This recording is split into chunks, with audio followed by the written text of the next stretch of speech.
Graça e paz, amados e diletos irmãos. Aqui quem vos fala é presbítero Gregório, de Campo Grande, Mato Grosso do Sul, trazendo mais um pedacinho do maná dos céus. Muito bem, amados e diletos irmãos. Eu pretendia encerrar a campanha da cura interior hoje, sexta-feira, mas não será possível. Estarei gravando sábado e domingo também. Eu estaria 2 dias sem gravar, mas vou gravar sábado e domingo também, falando acerca do sofrimento de Cristo. Esta campanha está voltada para a cura interior, para a cura da alma. E como nós temos o Senhor Jesus como sendo o médico por excelência, nós precisamos conhecer as 48 horas, os seus últimos 48 horas de vida.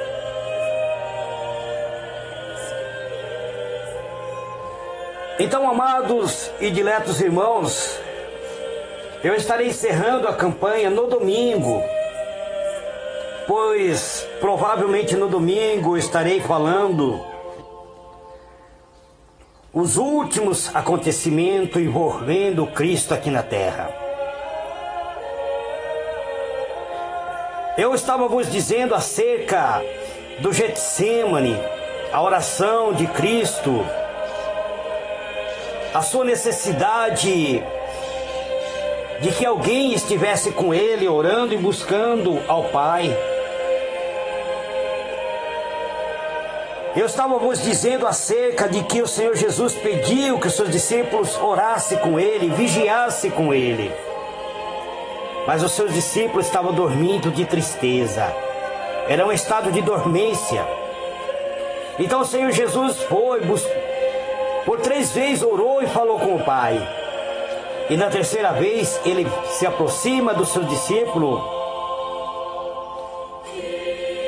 E ele diz, enquanto o seu discípulo dormindo, e voltou a terceira vez e disse-lhe: dormi agora, descansai. Mas chegou um momento que ele diz: basta, é chegado a hora. Eis que o Filho do Homem vai ser entregue nas mãos dos pecadores. Levantai-vos, vamos, eis que se aproxima, eis que está perto o que me trai. Marcos, capítulo 14, versículo 41 e 42. Eterno e soberano Deus, em nome do Senhor Jesus, Pai amado, eis-me aqui, mais uma vez, meu Pai, entrando na Tua presença, para pedir, ó Deus, um revestimento, uma unção, uma porção gloriosa do Teu Espírito Santo, Pai, para ministrar esta palavra oriunda do Teu coração ao nosso coração. Pois todos nós, ó Deus, precisamos conhecer as últimas 48 horas de vida de Cristo, para compreendermos o tamanho da graça manifestada ao mundo. Portanto, Pai, eu me propus a trazer uma mensagem de cura, da cura interior, da cura da alma. E eu estou seguindo a orientação do Teu Espírito Santo. Por isso te peço, usa-me, ó Deus, em nome do Senhor Jesus. Amados, vocês que estão me acompanhando em busca da cura interior, no início da campanha eu vos disse para sempre ter um copo de água ao lado, acompanhando a oração. E após a oração nós estaremos pedindo a Deus que unja este copo com água. Muito bem, amados e diletos irmãos. Nós vemos que o Senhor Jesus se encontrava no Getsêmani e era noite.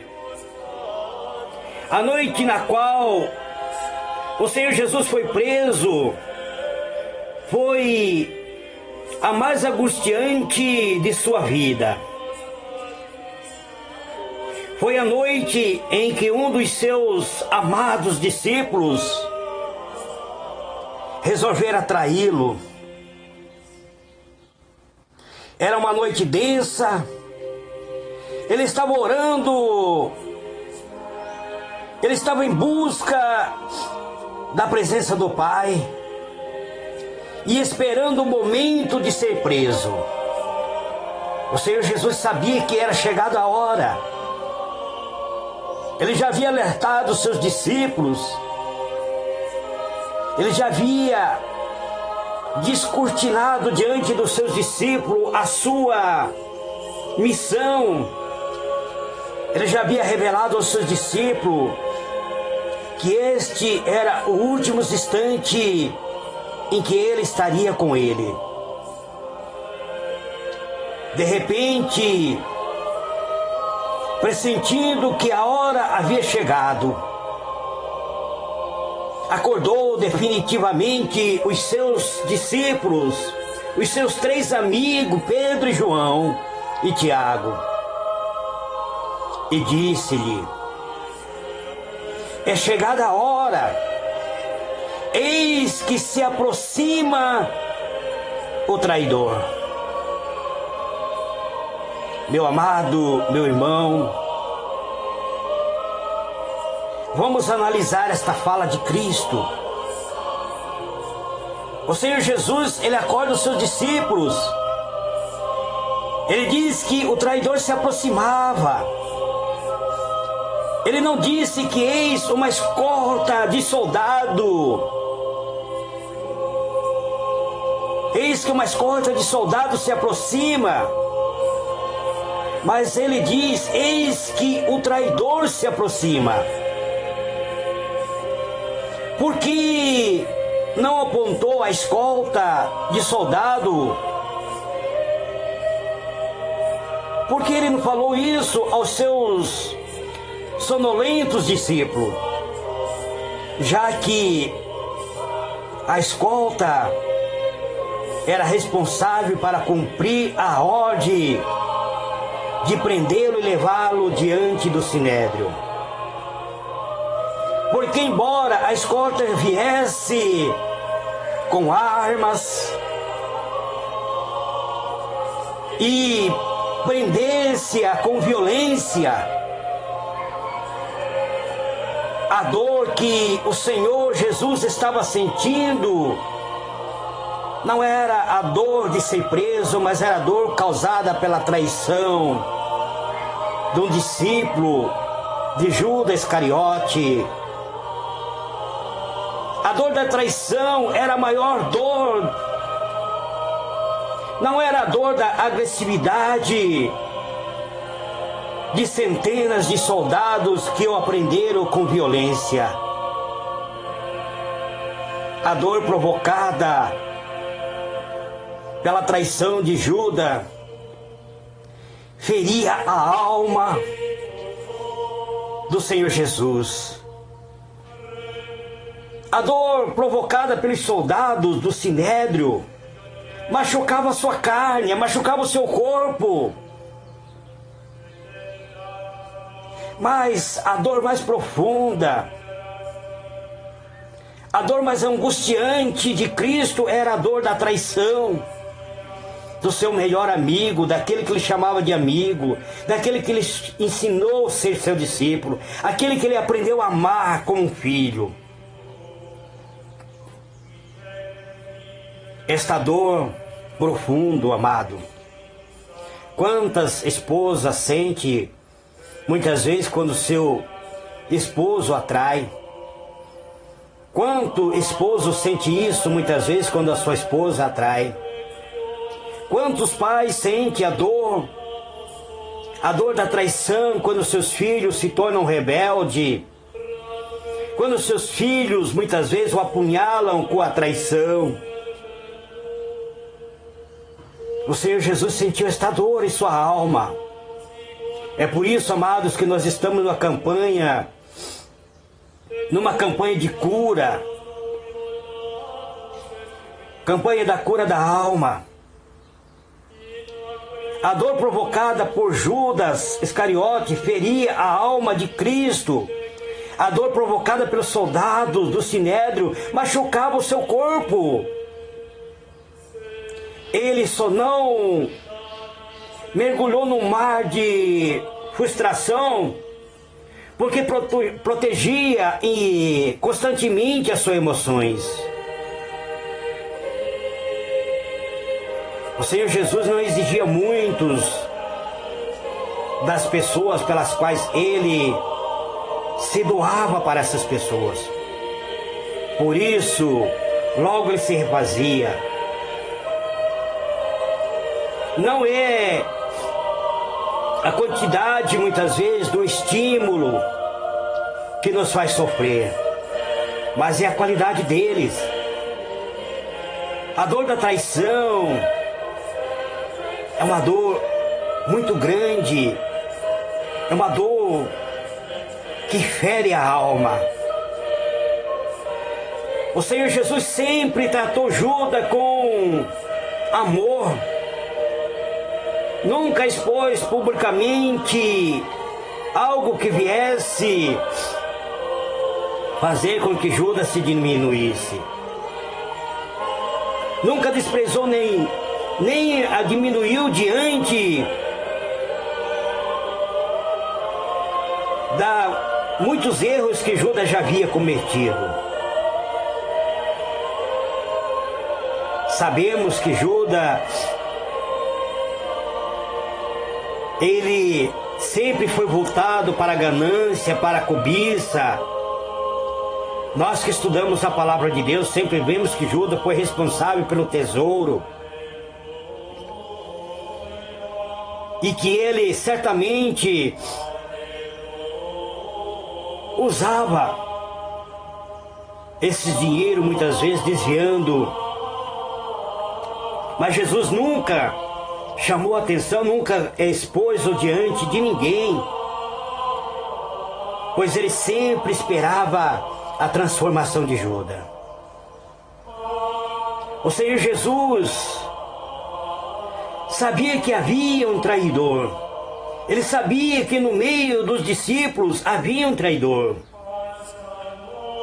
Mas tratou com dignidade. Nunca excluiu. Sua atitude sempre foi voltada e pautada pelo amor. Ele nem mesmo impediu a traição de Judas, apenas levou Judas a repensar nas suas atitudes. No momento da celebração da última ceia, ele poderia ter impedido Judas de participar da ceia, assim como muitos pastores muitas vezes impedem uma ovelha, exclui uma ovelha, não impedindo-o de participar da ceia. Mas Jesus não. Ele serviu a ceia para Judas. E desta maneira, amado, o Senhor Jesus sempre foi amável com o seu discípulo. Ele sabia que Judas era o traidor. Ele sabia que Judas estava proposto a traí-lo. Mas ele deu até o último instante. Até o último instante ele deu oportunidade para este servo, para este amigo que ele tanto amava, arrepender-se. Muitas pessoas, amados, excluem de sua vida determinados parentes, determinados amigos, até mesmo exclui seus próprios filhos, por sentir-se agredidos pelos seus comportamentos. Não tolera erros das pessoas. Não tolera que as pessoas o ofendam ou que contrarie. Mas o Senhor Jesus, o Mestre de Nazaré, era diferente. Ele de fato foi o verdadeiro Senhor do amor, da tolerância, da solidariedade. Ele não deixava ser invadido pelo sentimento contrário à sua natureza. Ele conseguia filtrar as ofensas e agressividade que era dirigido a ele, e fazia com que isso, a sua alma, permanecesse livre no território das emoções. Assim, ele podia amar as pessoas. Portanto, amou a todos eles. Não era um sacrifício para ele exercitar o verdadeiro amor. E isto ele exercia com todo prazer. Muitos amados não conseguem controlar as suas emoções. Muitos não conseguem liberar o perdão. O perdão, amado, quando liberamos, ele faz bem para nossas vidas. Existem pessoas que guardam mágoa em seu interior e esta mágoa lhe causa doença espiritual, lhe causa uma doença interior. Muitas pessoas hoje estão vivendo vida amargurada porque não conseguem liberar o perdão.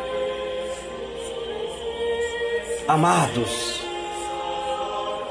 nós sabemos que o Senhor Jesus, Ele mesmo diante da traição de Judas, Ele olha para o Judas e diz: amigo, que fizeste? Traíste-me com um beijo.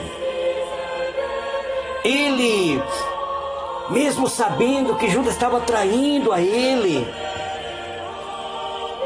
ele diz para Judas, ele coloca a mão sobre o ombro de Judas e diz: amigo, você está me traindo com um beijo. Ele olha para os soldados e pergunta: a quem buscai? O soldado diz: Jesus de Nazaré. Ele diz: sou eu.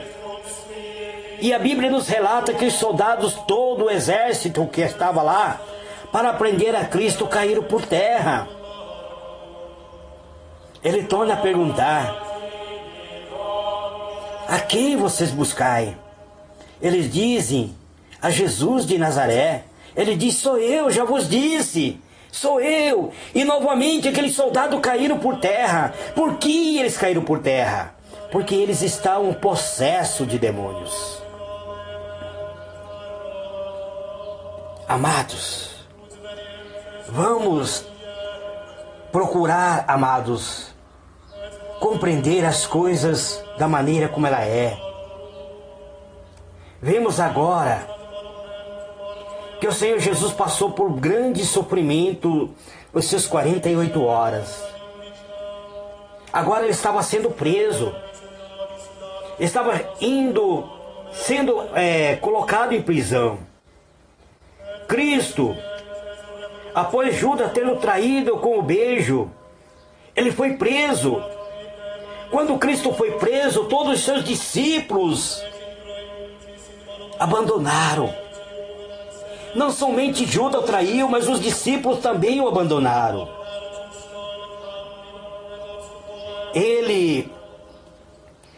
O Senhor Jesus já havia previsto isto, já havia falado isso para eles. O Senhor Jesus já havia dito isto a eles. Disse-lhe: ferireis o pastor e as ovelhas se dispersarão. Imagine, amados, as longas caminhadas que ele fez ao lado dos seus discípulos.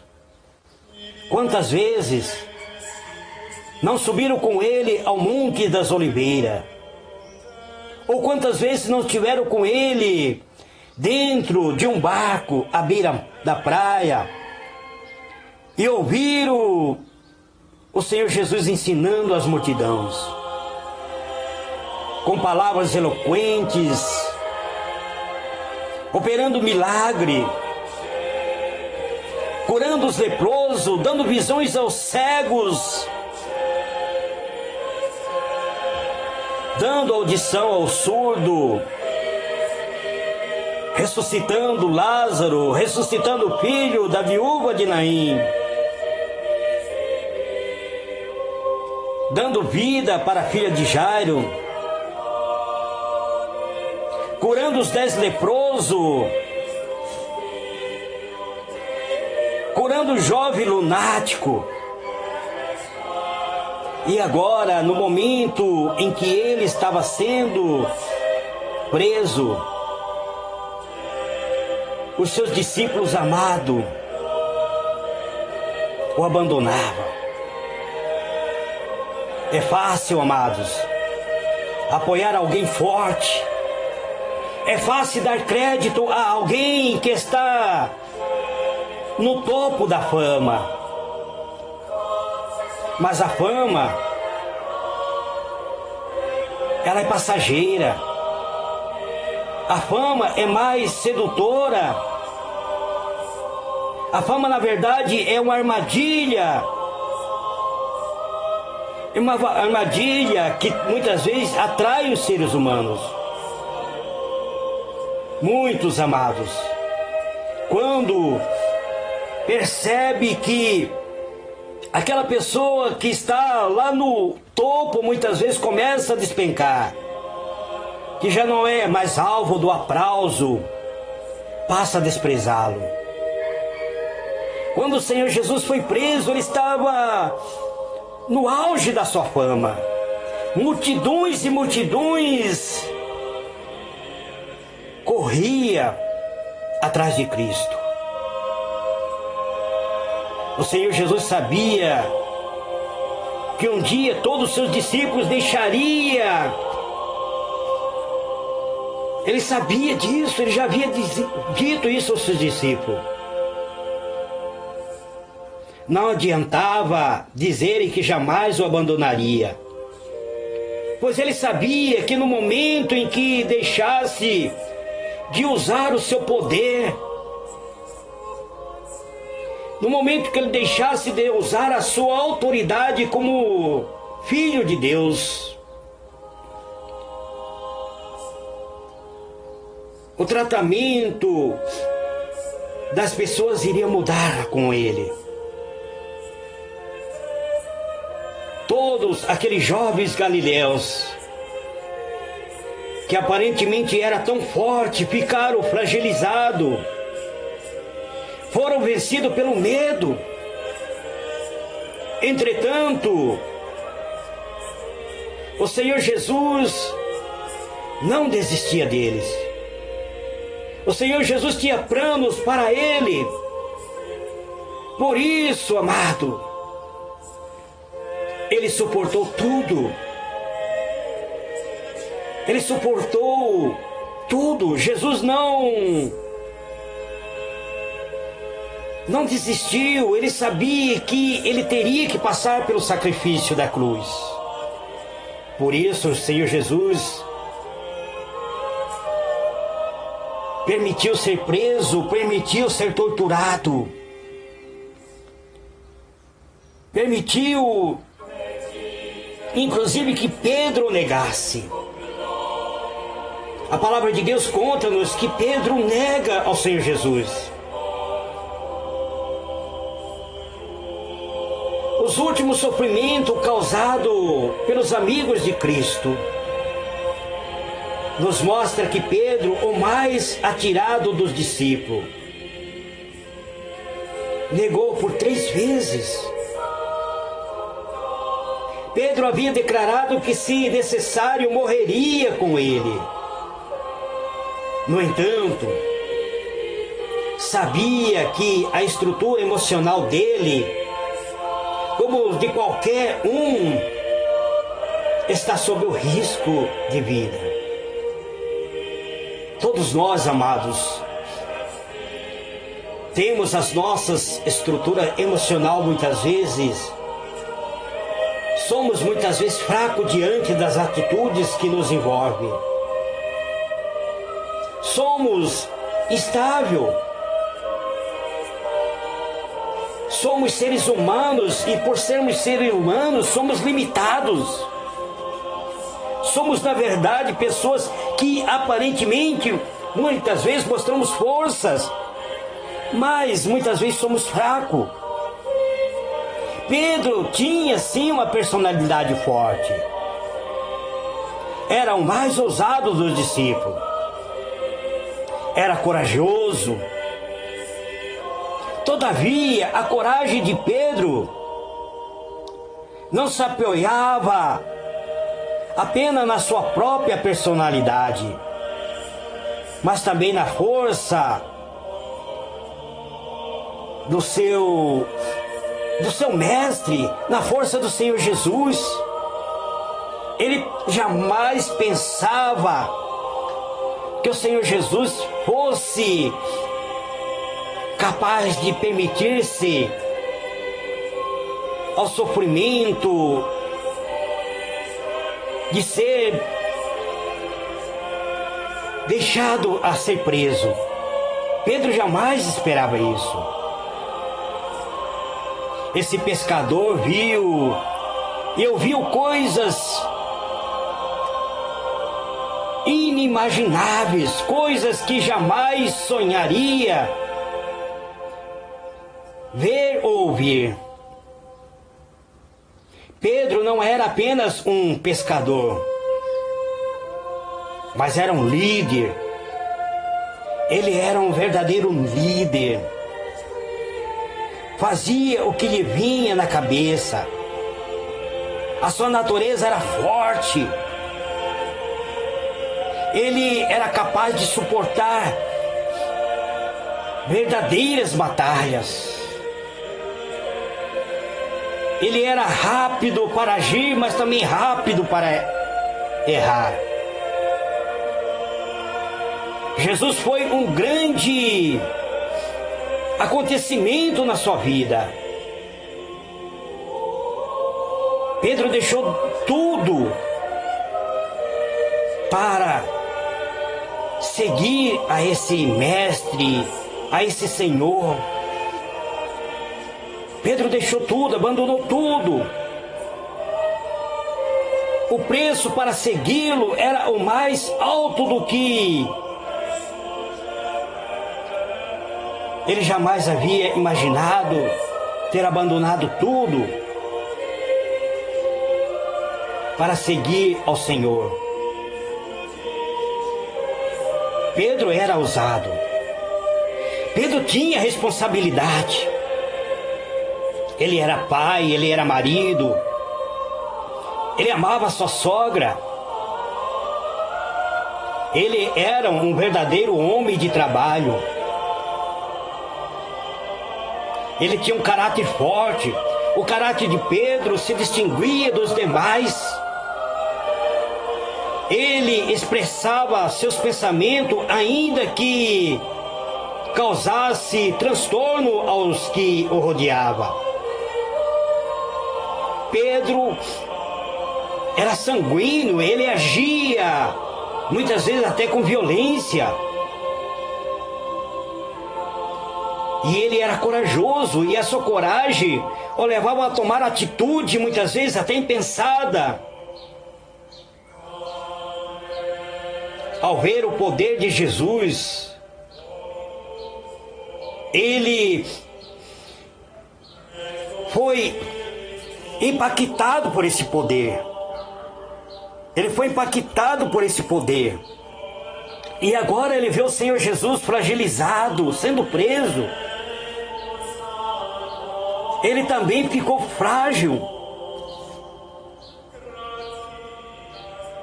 Muitos de nós, amados, agimos dessa maneira.